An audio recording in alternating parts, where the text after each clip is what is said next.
নমস্কার, সবাই কেমন আছেন? আশা করি সবাই খুব ভালো আছেন। আমিও খুব ভালো আছি। তো চলুন প্রতিদিনের মতো আজকের ব্লগটা এখন থেকে শুরু করি। আজ একটু বেলা হয়ে গেল ব্লগটা শুরু করতে। আকাশটা সকাল থেকে কেমন মেঘলা আর কেমন গরম গরম ভাব আছে, খুব একটা ঠান্ডা লাগছে না। আসলে সকাল থেকে প্রচণ্ড ব্যস্ত ছিলাম। এখন স্নান সেরে পুজো সেরে আর এই যে ভাত খেতে বসছি। আর ওই ভাত খেয়ে পরীক্ষা দিতে চলে গেছে। ওর বাবা যেমন প্রতিদিনের মতো টিফিন নিয়ে ডিউটি বেরিয়ে যায়, তিনিও সকালে বেরিয়ে গেছেন। এখন বাকি আছি আমি। তবে অনেকটাই জিনিসপত্র আছে, মানে এইসব মাখা টাকাগুলো। এটা টমেটো ভাতে পেঁয়াজ ভেজে মাখিয়েছিলাম, সাথে শুকনো লঙ্কা ভেজে, আর একটু বড়ি ভাজা আর একটু আলু ভাজা। আসলে আরোহী খাবে বলেও অনেকটা মাখিয়েছি, কিন্তু ও আবার মাংসের তরকারি ছিল একটু, সেটা দিয়েই ভাত খেয়ে চলে গেছে। ডিম সিদ্ধটা রেখে দিচ্ছি, ও স্কুল থেকে এসে খাবে। এই দেখুন এইটুকু আবার ফেলে গেছে মাংসের তরকারি। যাই হোক, চলুন আমি ভাতটা খাই। আমার আবার এই কাঁচা টমেটো দিয়ে দুর্দান্ত লাগে ভাত খেতে। তবে সাথে একটু মুসুর ডাল সিদ্ধ নিয়েছিলাম। মুসুর ডাল সিদ্ধটা আরোই বলেছে, বা আমারও খেতে ভীষণ ভালো লাগে ডাল সিদ্ধ।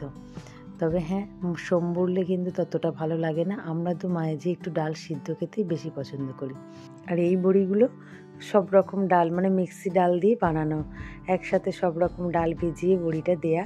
তবে এটা পুরো হাতে বানানো, বৌদি বানিয়ে দিয়েছে, খুব সুন্দর। ওই জন্য কী সুন্দর হালকা ফলফলে, আর একদম চট করে হাতে দিলেই একদম গুঁড়ো হয়ে যাচ্ছে।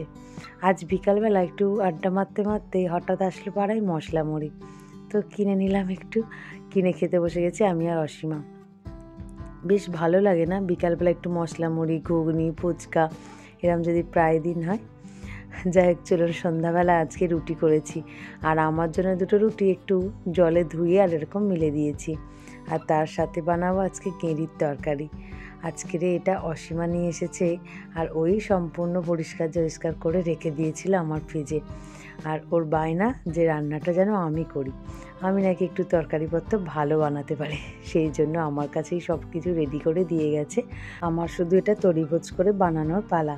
যাই হোক, চলুন আমি আলুটা কড়াই দিয়ে দিয়েছি, তেলটা গরম হতেই আলুটা ভালো করে আগে ভেজে নেব, তারপরে গেঁড়িটাকে দেব। আসলে এই গেঁড়িটা দিলেই না দেখেছি কড়ার মধ্যে একটু লেগে টেগে যায়, তারপরে আলুটা ভাজতে খুবই যদি অসুবিধা হয়। সেই কারণে আগে আজকে করেছি আলুটা ভালো করে একটু ভেজে নিচ্ছি।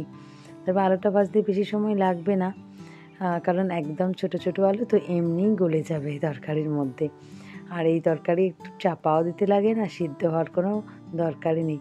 গেঁড়িটা ভালো করে ভাজলেই আর আলুটা এই ভাজাতে ভালো করে সিদ্ধ হয়ে গেলেই ব্যাস, তরকারি করতে বেশিক্ষণ সময় লাগে না। যাই হোক, একটু নুন আর হলুদ দিয়ে আলুটা ভালো করে ভেজে নিয়েছিলাম। এবারে আলুটা ভাজা তুলে রাখছি আমি, এবারে গেঁড়িটা এর মধ্যে দিয়ে ভাজবো। তবে গেঁড়িটা ভাজতে গেলে কিন্তু একটু ফটফট করে ফাটে, জানেন, ছিটকায় আর কি। তারপরে জল তো বেরাবেই, একটু জল বেরায় আপনি যতই তেল দিন না কেন। তবে ওই জলটাই আবার ওর মধ্যে কি সুন্দর শুকিয়ে আর তেলের মধ্যে ভাজা হয়ে যায়। একটু হালকা করে নুন আর হলুদ দিয়ে রেখেছিলাম, তো ওইটা এবারে মাখিয়ে কড়ার মধ্যে দিয়ে দিচ্ছি। কি দারুণ দেখতে লাগছে না? তবে সত্যি কথা বলতে এই বছরেই দুবার খাওয়া হলো। একদিন বৌদি করে পাঠিয়েছিল, তো একটা পালং শাকের সাথে, মানে গেঁড়ির ডাল্লা যেটাকে বলা হয়। আর আজকে বানানো হচ্ছে রাতের রুটির তরকারি। তবে ঝালটা খেতেই বেশি সবাই পছন্দ করে, আর আজকে সেই জন্যই ঝালটা করা হচ্ছে। সত্যি কথা বলতে কতটা পরিমাণে গেঁড়ি আজকে অসীমাকে ছাড়াতে হয়েছে একাকেই, তবে এইটুকু হয়েছে। আমিও পারিনি অসুস্থ বলে বেশিক্ষণ বসতে, ওই বেচারি সবটা করেছে জানেন। আর সত্যি কথা, এসব করতে গেলে ধৈর্যর দরকার আছে, প্রচণ্ড ধৈর্যের দরকার আছে। আর আমাদের এখানে তো আবার এরকমভাবে পরিষ্কার করে ছাড়িয়ে বিক্রিও হয় না, সবটাই নিজে হাতে নিজেদেরকে করে নিতে হয়। শুধু খাওয়ার স্বাদ বা ইচ্ছে হলে হবে না, সব কিছু খাটার জন্য গতরেরও দরকার আছে, সত্যি কথা বলতে। যাই হোক, চলুন মোটামুটি হয়ে গেছে গেঁড়িটা ভাজা, আমি আলুর মধ্যেই গেঁড়িটা তুলে রাখছি। এবারে তরকারির মশলাটা ভালো করে কষাবো। আজ সকাল থেকে যে ভিডিও বানাতে পারিনি তার একটা কারণ ছিল জানেন। সকালবেলা এই গেঁড়িটা নিয়ে অসীমা বসেছিল, আর দ্বিতীয়ত আছে সকালে আবার বোন এসেছিল, ওই একটু গল্প গুজব করতে অনেকটা সময় কেটে গেল। তারপরে আবার দুপুরবেলা এসেছিল আমার এক দাদা বিয়ে বাড়ির নেমন্তন্ন করতে। বিয়ের সিজন চলছে, আর এত বিয়ে বাড়ি, মানে এই অঘ্রাণ মাসে বিয়ে বাড়ি, ফাল্গুন মাসে বিয়ে বাড়ি, প্রায় দুটো আমার ভাইপোর বিয়ে একসাথে লেগে গেছে একই বছরের মধ্যে। আর সত্যি কথা বলতে বিয়ে বাড়িগুলো যেন একদমই হাতছাড়া করতে মন চায় না। তেমন একটা তো পড়েই না, আর যদিও বা পড়ে তাও আবার কিছু না কিছু সুবিধে থাকে।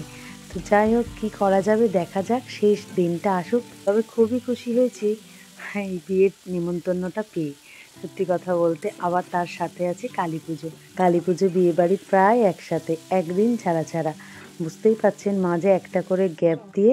আর যেহেতু ছেলের বিয়ে, তাই প্রচণ্ড আনন্দ করতে হতো, সত্যি কথা। আবার সাথে মা কালীরও পুজো ছিল, একসাথে একেবারে নিমন্ত্রিত।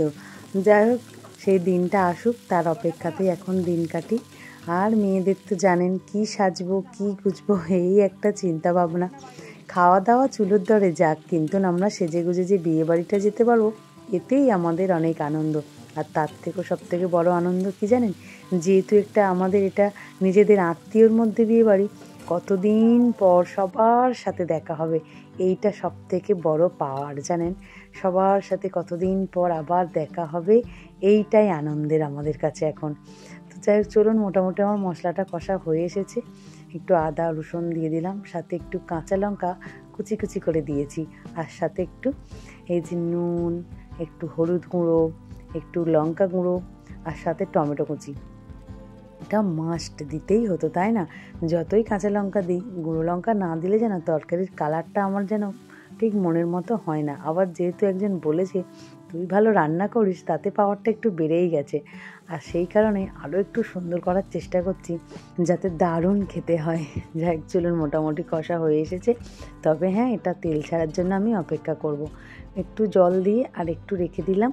যখন তেলটা ছেড়ে ছেড়ে আসবে, তখন আমি এর মধ্যে আবার আলু আর গেঁড়িটা দিয়ে দেব। এখন আপাতত এরকমভাবে কষতে থাকি। এই যে, আর বেশিক্ষণ নয়, একটু পরেই তেল ছেড়ে দেবে। এইভাবে আস্তে আস্তে আঁচটা কমিয়ে দিয়ে আর রেখে দিতে হবে। এই দেখুন, কিছুক্ষণ পরেই কিন্তু তেলটা ছেড়ে দিয়েছে, আর এখন মশলার কালারটা দেখুন একদম অন্যরকম হয়ে গেছে। চলুন, ওটা দিয়ে আর একটু নাড়াঘাটা করে জল দিয়ে দিই।